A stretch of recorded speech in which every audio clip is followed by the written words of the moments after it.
The Palantir stock has been trending in popularity in the recent days, and a lot of people are wondering if they should be buying more, selling their positions, or standing on the side and waiting for better timing. As the market is still very volatile, we should always be mindful about which positions to pick, as well as the exposure and the timing of them. Over the past few days, the price action of Palantir brought the stock to around $12.12 before stabilizing around $10.40. We have covered Palantir on a number of videos before, and the emphasis has always been the same: to look for potential entry points. The current market is looking very ripe for significant volatilities, and we should always be mindful about what may happen ahead of us and not what happened before. Palantir has been having a lot of selling pressure recently, and part of what happened is due to the company's specific business model, shareholders' expectations, and its reliance on the public sector contracts. Another piece of the puzzle is the perception of the sector itself, that also has been under a tremendous amount of pressure from the market. The capital that has been flowing in the sector as a safe haven is now having the exact opposite reflex, believing that the speculative and growth stocks are now overbought and prefers to either remain liquid or to consider instruments such as fixed income assets or even cryptocurrencies. Over the long term, despite the recent events, it's still too early to claim that Palantir has entered in a bearish phase, but more like it's been having a very wide range between $10 and $35. From the day it went public, Palantir is currently having a 13% price increase compared to the IPO price. With that being said, the economic and global context is now very different, and we should definitely wait and see if the support level of $10 is able to hold the ground for those who prefer more careful and more conservative decision-making process. Regarding the market appetite for growth stock investments, I think that it's going to depend a lot on the outcome of many upcoming events that should occur during the next few months. The capital market needs stability to invest in riskier assets, and there have been some signals that this may happen in May. Otherwise, the current slow grind to lower places is likely going to continue, or at least keeping the pressure on. Now, let's also take a look at the technicals of Palantir. The trading volume of Palantir has recently been 31 million shares, compared to the average volume of 32 million shares. Over the previous 52-week period, its price fluctuated between $9.74 and $29.29. The market cap of Palantir is currently at $21 billion versus the enterprise value of $34 billion. The difference between the market cap and the enterprise value is the premium or the discount the financial market is willing to allocate to the company based on its current fundamentals, leverage, and asset composition. The enterprise value is the combined value of the company's assets minus the debts. If the company has a lot of leverage or a negative image amongst market participants, the assets value may be impaired. With that being said, at the end of the day, this remains our estimation on the market every time it publishes its financial statements, so it is relatively less reactive than the market cap and more lenient for many. One key element to note regarding the enterprise value is that for many growth-type companies, one of the most significant assets they own is called a goodwill. Goodwill is an expectation of the market that a company can generate more profit or to have more growth than another company, partially because it may have a good management, a stronger brand recognition, and a bigger online following. It is what is unique about a company in particular compared to the competitors. In other words, it's not a tangible asset that companies can use to generate more income. It is, however, often the reason that some companies are perceived to be trading at a discount, as the market cap is lower than the enterprise value, especially in very sharp market downturn. If the company goes to liquidation, the goodwill would be depreciated, and we would be left with far less balance than what we currently see on the financial statements. When we compare the current price to the historical price fluctuations, the stock is 0.4% higher than the 1-month low, 7% higher than the 12-week low, and 7% higher than the 52-week low. On the options market, which often gives us a hint on the market sentiment on where the stock price is likely going to go next, the implied volatility is 88% versus a historical volatility of 61%. The put-call volume ratio is currently at 0.8. It is normal for many stocks to tend to have a higher put option volume than what they deserve, as many institutional investors hedge their long positions by buying put options. The most recent volume of options traded is 48,000 contracts versus the 30-day average of 82,000. In terms of open interest, the most recent volume has been 3.4 million contracts versus the 30-day average of 3.4 million contracts. In terms of shareholder structure, institutional shareholders own about 33% of the outstanding shares. The biggest shareholders include Vanguard, BlackRock, and State Street. It's relevant to understand the shareholder composition of a company because this can help us to determine if the stock is a long-term investment or it can be simply viewed as a trade opportunity. If the stock is mainly held by retail traders, this can be a sign that the stock lacks the depth to justify long-term trust from shareholders.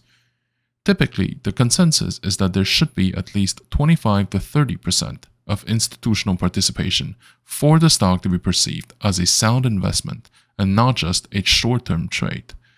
This is obviously subject to a lot of exceptions, as there are great companies mostly held by retail investors as well, but that tends to be the exception and not the rule. Let's also take a look at the short interest present in the stock, which is the amount of positions aiming to profit if the share price falls lower. Sometimes when there are a significant short interest in the total volume, this can be a sign that there is an organized shorting operation going on, like what did happen with AMC, ATER Ethereum, or CEI.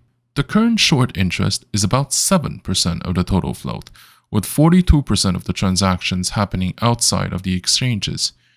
Usually, if the short interest is above 15% of the total volume, with a significant portion of it coming out of the dark pools, it may suggest that there are institutional positions taken to short the stock, and there would be potentials for a short squeeze.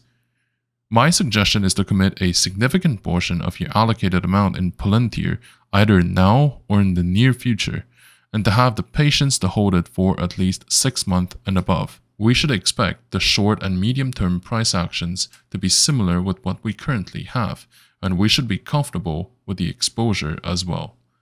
I would recommend to commit between 3 to 5% of your portfolio, and would also recommend to split the allocation in batches of 30% at a time so that you may purchase more if it retraces.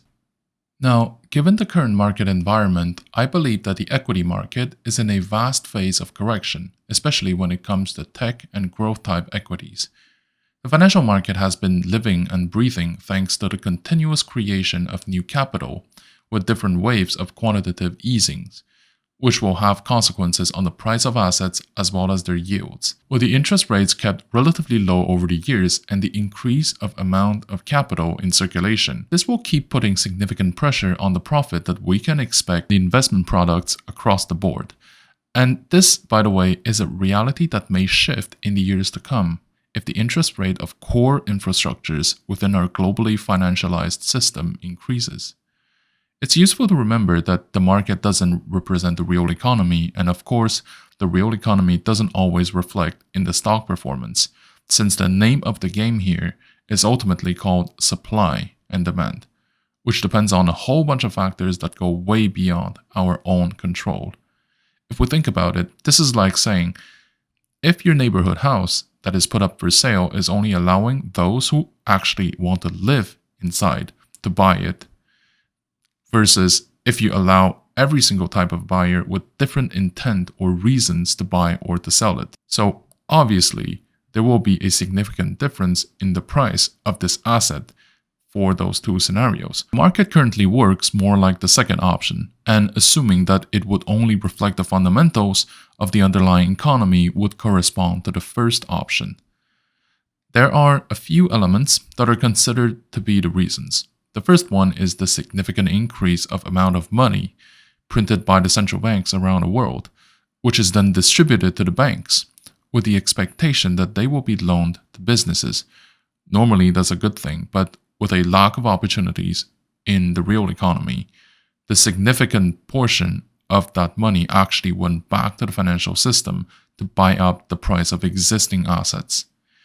Now that the QEs have been wrapping up or ended around the world, I think that this drive behind asset price may no longer be as relevant as it is right now for the future. It is now compensated by the arrival of capital from one region to another, and from one sector to another even within the same jurisdiction. With the increase of tensions around the world, capital is always looking for a safe haven to park their money into, not just for a place to grow the nominal value, but with a currency that tends to keep its purchasing power as well.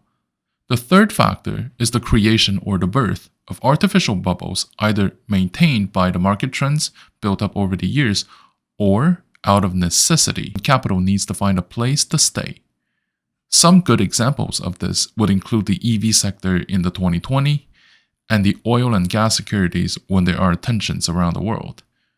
Either way, when it comes to the price trends of the market, the degree of uncertainty is a key drive behind the price fluctuations, and that is likely going to increase as we go on from there. When companies announce that they are going to enter or exit different markets, or that they will be trading on different platforms and exchanges, this can all have significant ramifications on the price of this asset. Some of the considerations to have when operating in this context include having a clear view of what is going on, especially regarding the cash flow and the capital flow, and avoid certain potential pitfalls. One of these is to be careful with short positions.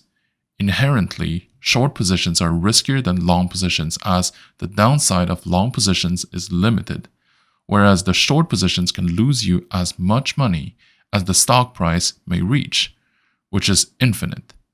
On top of that, we're now seeing a new phenomenon with short squeezes, involving a group of retail traders propping the stock price up, forcing short sellers to recover their positions. Sometimes the attempt will not succeed, but sometimes they end up in very spectacular success. Something else to consider is to treat tech stocks with care.